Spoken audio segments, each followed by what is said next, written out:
একজন রাষ্ট্রপ্রধান মানুষকে কেটে রক্ত ও মাছ খেত এবং তুলে নিত চোখ। একটি বড় ঘরে লাশের গোডাউন তৈরি করেছিল, আর সেই মানুষটি লাশের সঙ্গে কথা বলতো এবং ঘুমিয়ে পড়তো। এই ছবিতে যাকে দেখছেন ইনি হলেন উগান্ডার রাষ্ট্রপ্রধান, নাম ইডি আমিন। 1971 সাল থেকে তিনি উগান্ডা শাসন করেন।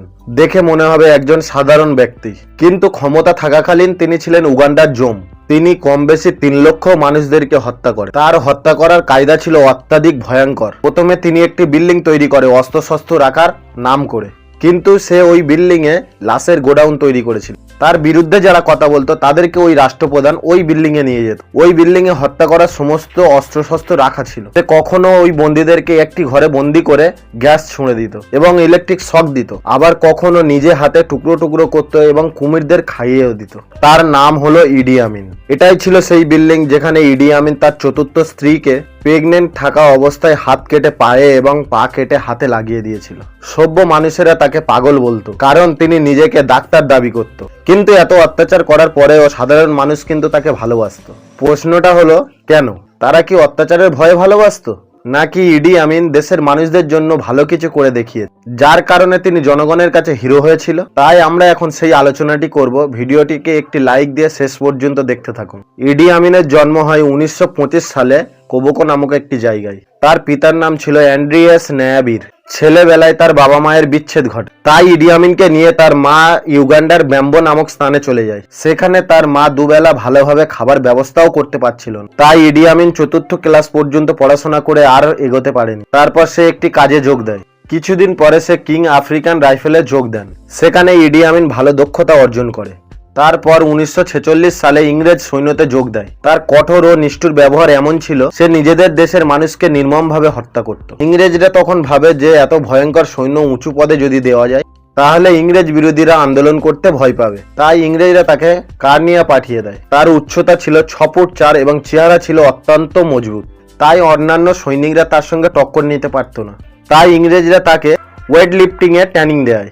সাল 1951 থেকে 1960 পর্যন্ত সে হেভি ওয়েট চ্যাম্পিয়ন ছিল। কানিয়া গিয়ে সে সেখানকার সেনাপ্রধান হয় এবং মাও মাও বিদ্রোহের বিরুদ্ধে যুদ্ধ করে। ও খুব নির্মমভাবে সেখানকার মানুষদের হত্যা করে। কখনো বুক পর্যন্ত মানুষদেরকে পুঁতে হাত ও মাথা কেটে নিত। তার কার্যকলাপ দেখে 1959 সালে ইংরেজরা 2nd ক্লাস ওয়ারেন্ট অফিসার বানিয়ে দেয়। 1961 সালে ক্ষমতা বাড়িয়ে আবার কমিশন অফিসার করে দেয়। তারপর থেকে সে আসল রূপে ফিরতে থাকে।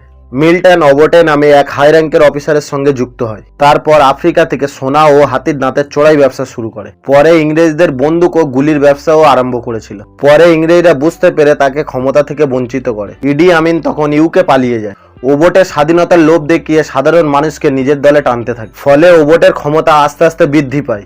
1962 সালে ইংরেজদেরকে তাড়িয়ে ইউগান্ডা স্বাধীন হয়, আর ওবোটে হয় সেই স্বাধীন দেশের প্রথম প্রধানমন্ত্রী। তখন ইডি আমিন আবার দেশে ফিরে আসে। ওবোটে তাকে কমান্ডার অফ আর্মি বানিয়ে দেয়। কিন্তু ওবোটে রাষ্ট্রপ্রধান হওয়ার পর ইডি আমিনের হিংসা আস্তে আস্তে বাড়তে থাকে। একসঙ্গে দুজনে ব্যবসা করেছে আর এখন তার আন্ডারে কাজ করতে হচ্ছে। তাই ইডি আমিন এটা মেনে নিতে পারছিল না। ওবোটে বিশ্বাস করতো যে ইডি আমিন তার সঙ্গে কোনোদিন বিশ্বাসঘাতকতা করবে না। কিন্তু ইডি আমিনের মতন একজন দুশ্চরিত্রা মানুষ কখনো কারোর বিশ্বাসিত হতে পারে? ইডি আমিন ওবোটেকে হটিয়ে ইউগান্ডার প্রেসিডেন্ট হতে চায়, কিন্তু ওবোটে থাকা সেটা সম্ভব নয়। ইডি আমিন সেনাবাহিনীদের প্রধান হওয়ায় সে সেনাদের নিজের আয়ত্তে আনে।